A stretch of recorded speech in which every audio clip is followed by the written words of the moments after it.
Quisiera tomar unos segundos para expresar mi agradecimiento a la iglesia. Fue una semana muy grata con ustedes, me la pasé muy bien, me trataron muy bien. Sus atenciones, sus cariños, sus preguntas, su interés en mi esposa. Y aunque fue muy grato estar con ustedes y me voy deseando un poco más de haber convivido con ustedes, ya extraño a mi esposa y a los hermanos y a mi familia. Y espero pronto volver a estar con ustedes y Dios mediante ahora sí con mi esposa y si es después de noviembre con un bebé. Bien, me acompañan por favor a Efesios capítulo 5 y vamos a leer, hermanos, los versículos 25 al 27. Efesios capítulo 5, versículos 25 al 27. Dice el apóstol Pablo en esta carta y en este versículo 25, y ahorita pueden admirar la foto todo lo que quieran, pero primero leemos el versículo. Dice la escritura, hermanos, maridos, amad a vuestras mujeres, así como Cristo amó a la iglesia y se entregó a sí mismo por ella, para santificarla. Es decir, ¿con qué propósito? Bueno, para santificarla, habiéndola purificado en el lavamiento del agua por la palabra, a fin de presentársela a sí mismo una iglesia gloriosa, que no tuviese mancha, ni arruga, ni cosa semejante, sino que fuese santa y sin mancha. El propósito de las cartas que se escribieron a las iglesias tenían un propósito, hermanos, muy definido, y era ayudar a estas iglesias a corregir algún problema que tuvieran, para animarlos a seguir luchando, aconsejar a los hermanos, advertirles incluso de los falsos maestros. Y el propósito era de poder ayudar a la iglesia que cumpliera su propósito como columna y baluarte de la verdad. Y estoy seguro que en la mente de Pablo siempre estuvo incluso cuidar el futuro de la iglesia. Y es por eso que Pablo enseñó a Timoteo y le encargó a Timoteo que hiciera ¿qué cosa? Que siguiera enseñando a otros. Y él cumplió con su trabajo, él enseñó a Timoteo y ahora Timoteo tenía la responsabilidad de hacer ¿qué? De enseñar también a otros que vendrían después de él. Y así asegurando pues el futuro de la iglesia. Mencionábamos en la mañana, hay muchos niños y me gustó mucho haber tenido las clases con ellos. Las clases porque pude conocerlos. Pero a la vez, hermanos, me causa tristeza porque, siendo realistas, puede ser que algunos de ellos no estén en 10, 15 o 20 años. Y no es para ser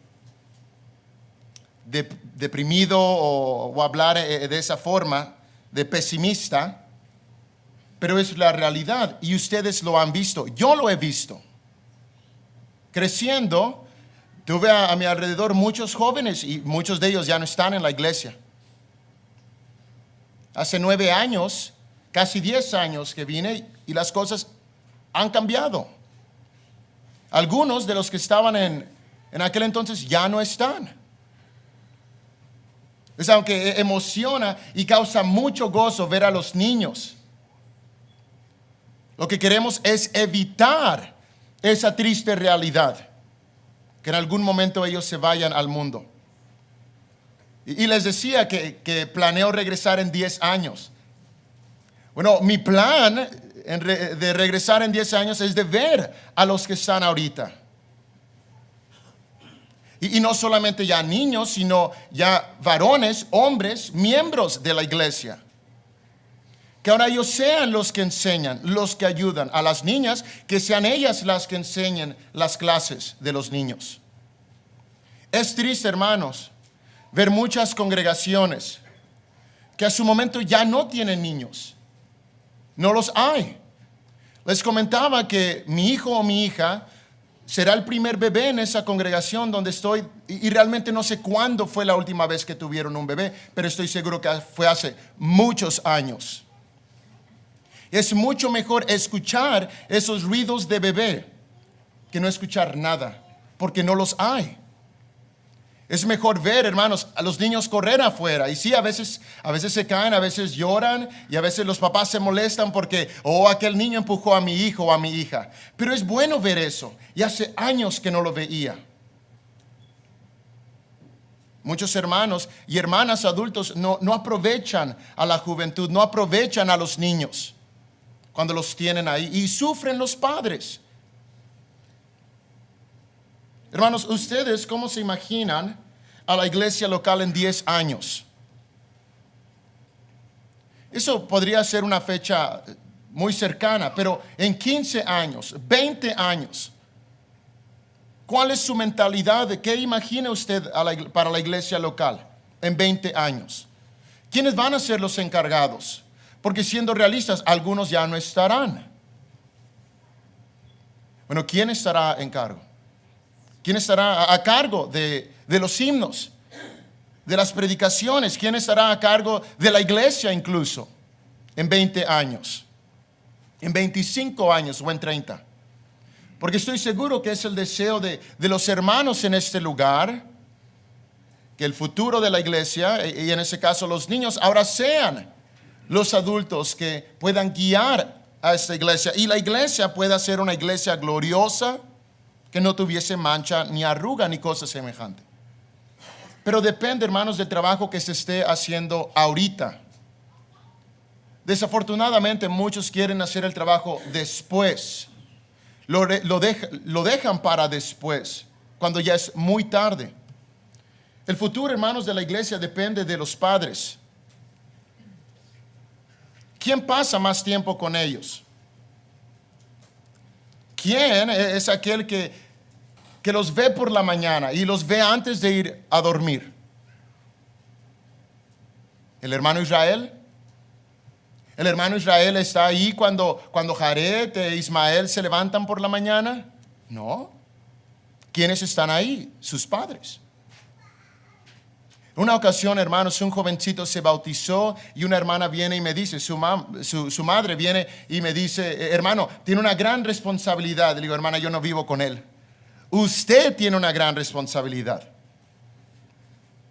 Yo no lo veo al amanecer. Yo no lo llevo a la escuela. Yo no como con él en la mesa. Yo no soy quien lo lleva al doctor. Es usted. Y bien, hermanos, algunos podrían decir, hermano, usted todavía no es padre, no sabe lo que es. Y es verdad. Yo no sé lo que es ser padre aún. Pero, ¿sabe? No necesito ser padre para ver que muchos han cometido errores. No necesito ser padre para ver que muchos han cometido errores tan grandes que ahorita se lamentan. Y estoy seguro, sí, que en algún momento yo también cometeré errores como padre y mi esposa como madre. Pero quiero evitar los errores que he visto en los hermanos, que he visto en mis propios padres, para que mis hijos puedan estar en la iglesia, para que mis hijos sean aquellos que sigan ayudando a que la iglesia crezca, que ellos sean los líderes. Depende de los padres. Y el peso, hermanos, cae sobre ellos. ¿Sabe? Dios lo supo desde el principio. En Deuteronomio capítulo 6.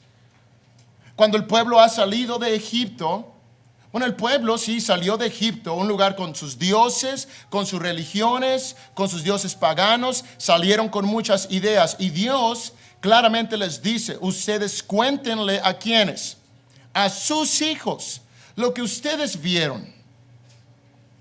Vamos a leer, hermanos, ahí el versículo 4 de Deuteronomio capítulo 6.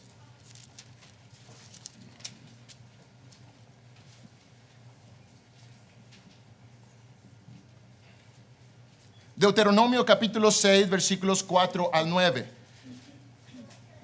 Oye Israel, Jehová nuestro Dios, Jehová uno es. Y amarás a Jehová tu Dios de todo tu corazón, de toda tu alma y con todas tus fuerzas. Y esas palabras que yo te mando hoy estarán sobre tu corazón. Las repetirás a tus hijos. Y note usted la palabra repetir. ¿Una vez? No, repetir no es decirles solamente una vez. Repetir es decirles varias veces. Y a veces eso nos molesta como hijos. Oh, ya sé, mamá, ya sé, papá. No me tienes que decir otra vez, pero el Señor sabía, repetirás a tus hijos.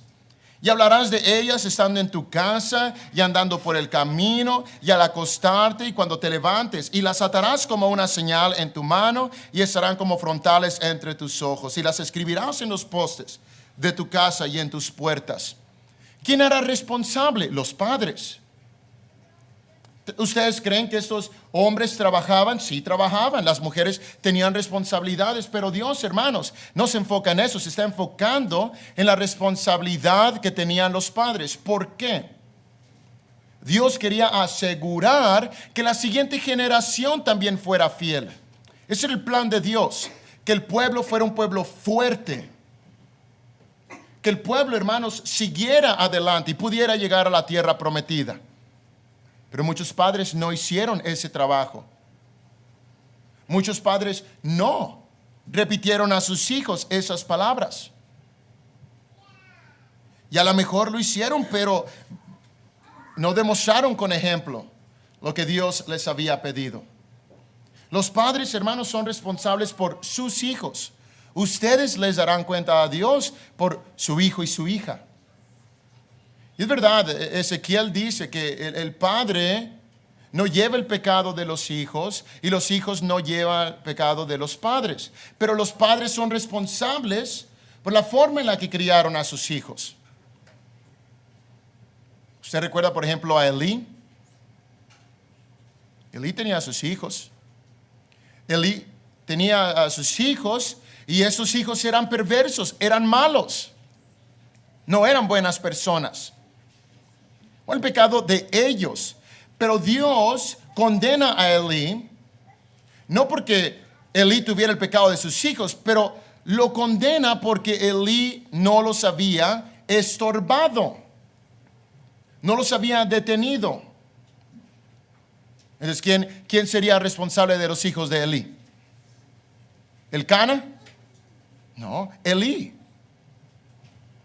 Al momento que usted trae una vida a este mundo, o es una vida, hermanos, que va a durar para toda la eternidad. Físicamente, en algún momento, su hijo o su hija va a morir, pero eternamente, su espíritu sigue. Y creo yo que esa es una responsabilidad muy grande para los padres.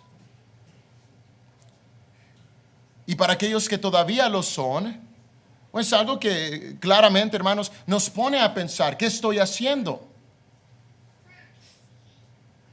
Eran hijos de un sacerdote y aún así eran hijos rebeldes. Mira, acompáñenme por favor a 1 de Samuel, primer libro de Samuel, capítulo 3, que habla acerca de esto y de la casa de Elí.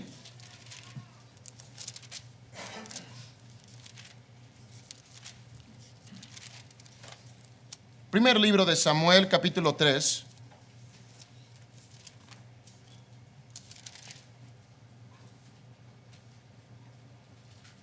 El versículo 12 y el versículo 13. Aquel día yo cumpliré contra Elí todas las cosas que he dicho sobre su casa, desde el principio hasta el fin.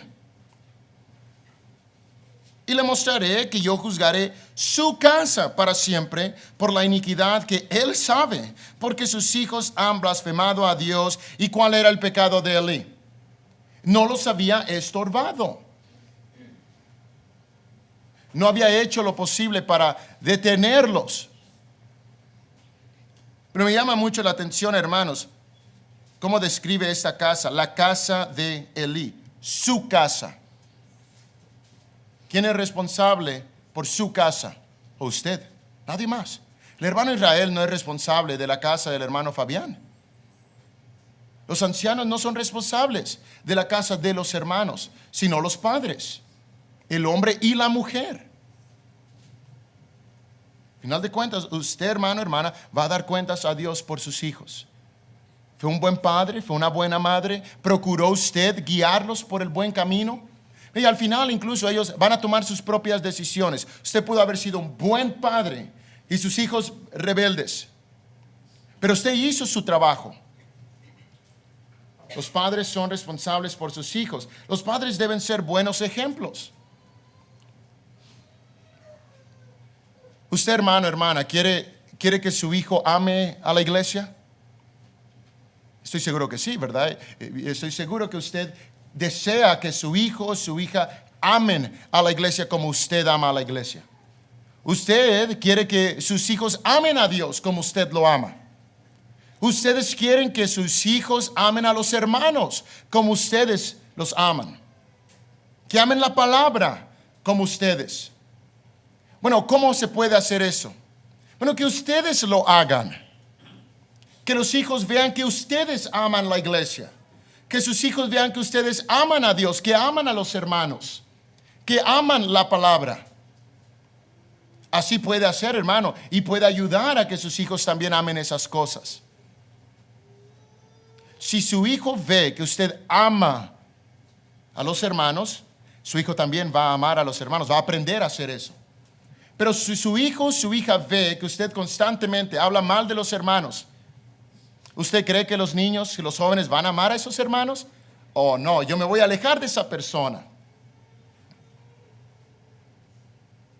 Y vemos en la escritura algunos ejemplos. Ustedes niños, jóvenes, ¿ustedes ven a sus papás leer la Biblia? Y, veo algunos, no. Ustedes niños y jóvenes, ¿ustedes ven a sus papás cantar en su hogar? ¿Cantar himnos?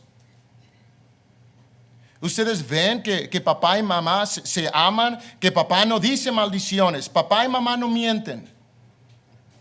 Ellos ven eso. Ustedes ven a sus papás hacer oración. Créalo o no, hermanos, los niños se fijan y ven esas cosas. Ellos saben cuando papá y mamá son sinceros. Si usted espera que sus hijos amen la iglesia, ustedes tienen que amarla primero. Yo me sorprendo mucho. Hay hermanos que son muy inconstantes y quieren a sus hijos ahí. No va a pasar. No va a suceder. Mire, vaya conmigo por favor a 2 de Timoteo.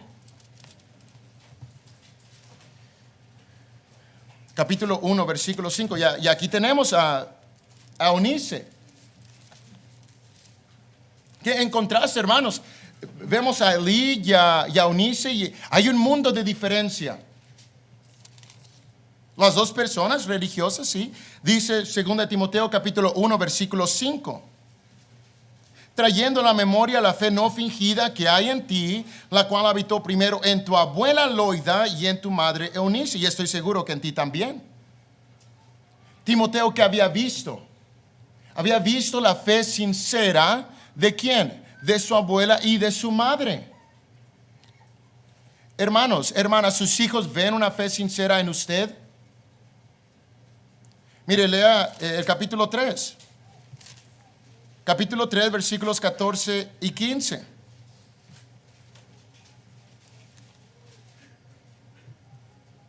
Dice el versículo 14, pero persiste tú en lo que has aprendido y te persuadiste sabiendo de quién has aprendido, que desde la niñez has sabido las sagradas escrituras. ¿Quién le había enseñado? Su padre era griego, según Hechos capítulo 16. Entonces, ¿quién hizo el trabajo? Su madre y su abuela. Lo ideal, hermanos, sí es que papá y mamá sean buenas personas, sean creyentes. Pero sabemos que a veces no es el caso. Pero es posible. Eunice lo hizo. Lo ideal sí es que el núcleo familiar sea fuerte, que el papá y mamá cumplan con sus labores. Pero a veces, siendo realistas, no es así. Pero ¿qué excusa podríamos dar? Eunice lo hizo, pudo hacerlo. Y Timoteo fue gran instrumento para la iglesia. Estoy seguro, hermano, si alguien le hubiera preguntado a Timoteo sobre su mamá, ¿cómo es tu mamá? Timoteo hubiera dicho cosas muy buenas acerca de ella. ¿Qué creen ustedes que dirían sus hijos? Los padres, hermanos, deben priorizar las cosas de Dios. ¿Saben? Lo secular es importante. Que sus hijos tengan una buena vida. Estoy seguro que usted quiere eso. Y es importante. Pero que es más importante que la prioridad sea Dios. Que la prioridad sea para ellos buscar las cosas espirituales. Que vivan bien, sí, pero que para ellos sea mucho más buscar, hermanos, un oficio en la iglesia, un trabajo en el Señor. Los padres pueden jactarse de los logros de sus hijos. Mi hijo tiene tantos diplomas, tiene tantas medallas. Qué bueno. Pero ¿qué hace en la iglesia? ¿Cómo ayuda a los hermanos, a las hermanas? Ese también es un logro que debe ser bueno para los padres. Queremos que sean buenas personas, que sean doctores, maestros, que sean personas que tengan una buena profesión. Pero los padres también deberían desear que su hijo, que su hija en el futuro sea el siguiente evangelista. En algún momento, cuando puedan también, incluso ser los siguientes ancianos, los diáconos de esta congregación, los maestros de himnos, las maestras de los niños. Creo yo, hermanos, que ese logro debería causar mucho más gozo en los padres. Y siempre he escuchado a padres que dicen, mi hijo se quedó haciendo este trabajo y va muy bien, qué bueno, pero no se reúne. Y en algún momento, hermanos, uno se pone a pensar y dice, ¿dónde van a llegar esos muchachos? Si los padres nunca le dieron prioridad a las cosas de Dios. Si nunca enseñaron que eso era mucho más importante para ellos, para todos. Porque está bien si su hijo o su hija es un profesional y gana mucho dinero y es famoso. Pero si muere, ¿usted se sentirá gozoso y feliz del lugar al que va? Estoy seguro que no. Los padres, hermanos, tienen mucha responsabilidad en la iglesia. ¿Sabe? Si el hogar es fuerte, la iglesia es fuerte.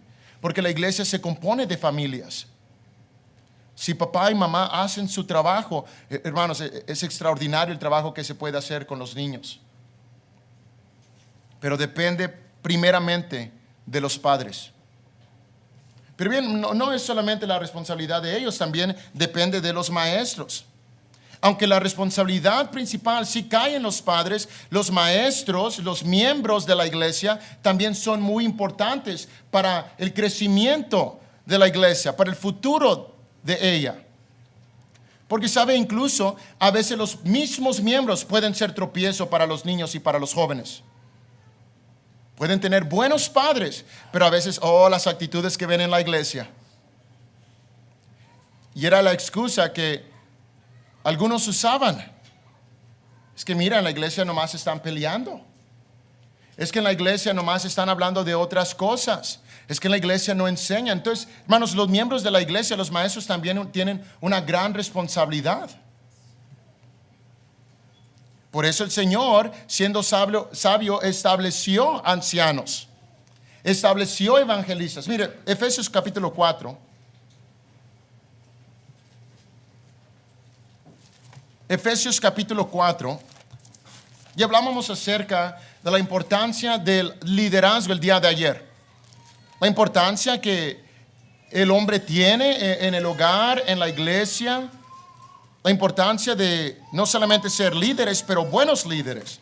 Y en Efesios capítulo 4, versículos 11 y versículo 12, habla acerca de la importancia que el Señor le ha dado a estos oficios en la iglesia. Pero también habla acerca del por qué. ¿Cuál es el propósito? Y no es, hermanos, solamente para que hayan personas que manden, sino que hay un plan. Según el versículo 11, y él mismo constituyó a unos apóstoles, a otros profetas, a otros evangelistas, a otros pastores y maestros. A fin, y aquí ve usted con el propósito. Bueno, ¿cuál es el propósito? De perfeccionar a los santos. para la obra del ministerio, para la edificación del cuerpo de Cristo. Ese es el propósito de los maestros, de edificar a la iglesia, de ayudar con el crecimiento de ella, para perfeccionar a los santos. Y es lo que hace el maestro, promueve el crecimiento, enseña a los demás. El eunuco dijo, ¿cómo podré entender, cómo sabré lo que dice esta escritura si alguien no enseña o no me enseña? ¿Cómo podré si alguno no me enseñare? Y es la misma idea. Los hermanos adultos tienen una gran responsabilidad en enseñar a los jóvenes. También a los niños. Eso ayuda, hermanos, con la preparación incluso. ¿Cómo pueden saber los jóvenes si están haciendo un buen trabajo si no se les enseña? En tiempos pasados escuchaba a algunos decir que la mejor forma de enseñar a una persona a nadar era empujándola al agua. Y bueno, es posible que aprenda, pero va a aprender mal, porque nadie le enseñó. ¿Qué mejor que haya alguien allí instruyendo, enseñándole a hacerlo bien? Porque una persona, hermanos, puede aprender a hacer algo, pero aprender a hacerlo mal. Pero cuando hay maestros en la iglesia, y qué bien que haya maestros aquí, qué bueno. Es mucho mejor, ¿verdad? Más estructurado la organización, el trabajo. Y es el deseo, hermanos, que nosotros tenemos allá, pero estamos lejos de tal organización. Pero en este lugar lo hay. Hay hermanos capacitados, hay hermanos que tienen la habilidad de enseñar. Y qué bien hacer ese trabajo con los niños y los jóvenes. No menospreciarlos. Les contaba en la mañana acerca de lo que a mí me sucedió y fue difícil para mí. Pero cuando hay buenos maestros, ayuda mucho. Y los maestros, hermanos, siempre tienen gran impacto en la vida de los pequeños. Yo recuerdo a los maestros que tenía en la escuela cuando estaba chico. Y yo quiero hacer ese trabajo como maestro, aunque a veces es difícil. Pero ustedes, hermanos y hermanas, pueden tener un buen impacto en los niños y en los jóvenes. Los miembros en general tienen la responsabilidad de cuidar de ellos.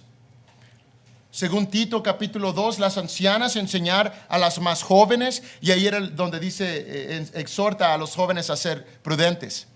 Si solamente hubiera leído un poco más abajo. Pero los hermanos también tienen la responsabilidad de enseñar a los jóvenes a que deben ser buenos hombres, a amar a sus esposas, a proveer para ellas, a protegerlas, a cuidar de sus hijos. Los hermanos adultos tienen la responsabilidad de enseñar a los jóvenes a evitar ciertas prácticas, a evitar ciertos errores. Porque siendo sincero, hermano, a veces se puede evitar mucho si solamente tenemos ese guía. Si ven algo que no está bien, díganlo. Le comentaba a unos hermanos que hace mucho tiempo hubo un problema entre unos jóvenes. Había problemas de noviazgo. Y los hermanos lo sabían, pero los hermanos nunca dijeron nada. Y los que tratábamos de arreglar ese problema éramos los mismos jóvenes. Pero ¿qué consejos podríamos nosotros dar? Porque éramos jóvenes y todos casi la misma edad. Pero si usted, hermano, hermana, grande de edad, adulto, ve un problema entre los jóvenes, hable con ellos. Usted también puede hacer ese trabajo. Debemos ser accesibles, que ellos puedan acercarse a nosotros sin miedo a que los vamos a juzgar o que vamos a criticar lo que hacen. Que los jóvenes tengan esa confianza de acercarse a usted. Y es lo que la Escritura nos enseña, de ser accesibles. Si yo veo a una hermana, a un hermano que siempre está enojado y tiene una cara de enojo, oh, yo no me voy a querer acercar. Y lo que hacemos, hermanos, es alejarlos.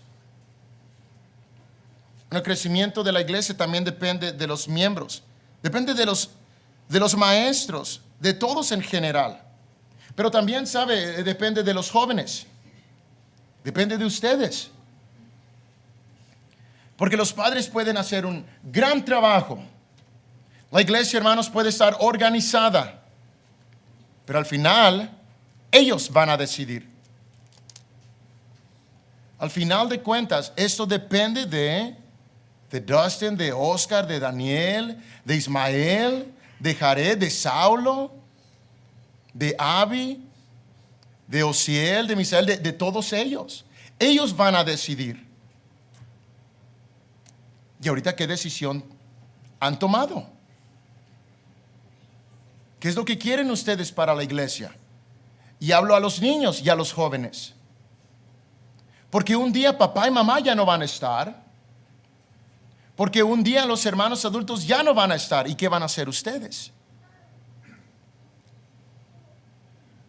El futuro de la iglesia también depende de cada uno de ustedes. Y mi deseo es que en 10 años Daniel siga aquí. Que Jimena también, que Obed, que Alex, que Brianda y ahora ya bautizados y trabajando y haciendo un buen trabajo. Ese es mi deseo. Depende de ustedes. Y obviamente, hermanos y muchachos, debe existir el deseo. Porque si no existe el deseo, entonces no podemos obligar a una persona a hacer algo que no quiere, porque sale mal. Y no es lo que el Señor quiere. Debe existir ese deseo. ¿O quién de ustedes, niños, muchachos, va a ser el siguiente predicador? ¿Quién quiere? Jared. Saulo dice que él quiere. Muy bien, Saulo. Debe existir ese deseo. ¿Quiénes van a ser los siguientes ancianos? Y bueno, hay requisitos que tienen que cumplir. Tienen que tener hijos. Tienen que ser aptos para enseñar. Y bueno, da una lista a Timoteo y Tito acerca de los requisitos. Pero desde ahorita debe existir ese deseo. Debe incluso existir la preparación.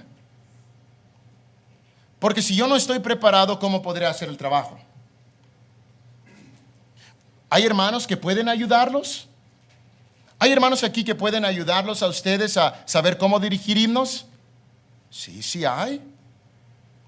¿Hay hermanas, muchachitas que pueden enseñarles a ustedes a dar clases? Sí las hay. Y qué bueno. Yo hubiera querido tener hermanos que me pudieran haber ayudado. Incluso ahora quisiera también tener hermanos grandes de edad que puedan ayudarme. Hermanos con experiencia. Y es que todos están muy lejos. A horas de donde vivo. Y ustedes los tienen cerca. Me hubiera gustado tener un hermano Israel en la congregación, pero no lo tuve. Un hermano Jesús, un hermano Alberto, me hubiera encantado. Pero ustedes los tienen. Algún momento ya no los tendrán, pero ahorita en el momento sí los tienen. Búsquenlos. Timoteo tuvo a Pablo, Josué tuvo a Moisés. ¿Ustedes a quiénes tienen? Tienen a varios. Y estoy seguro que aquellos que ya son hermanos grandes con experiencia, ustedes mismos tuvieron maestros, hermanos que los ayudaron, que los guiaron, que los animaron a hacer un buen trabajo. Y por eso ustedes están aquí.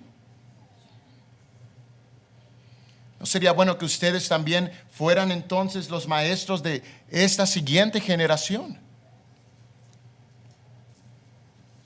Y preguntamos, ¿cuántos jóvenes se han ido? Muchos. Y a veces los recordamos con tristeza. Ustedes, hermanos que son grandes, también cuando ustedes eran jóvenes, vieron como algunos se fueron. Yo vi algunos y ustedes también, pero ustedes deben quedarse. Deben prepararse y bien. y buscar a los hermanos que tengan este deseo. ¿Qué será, hermanos, de la iglesia en 10, 15, 20 años? ¿Cómo se imagina usted a la iglesia? Siendo sincero, al paso al que van, ¿cómo se la imaginan? ¿Se imaginan una iglesia fuerte? ¿Qué estarán haciendo sus hijos en la iglesia? ¿Cómo se está preparando la iglesia local para cuidar de su futuro? Y yo sé que la iglesia se está preparando. Pero no es solamente aquí, hermanos, es algo continuo.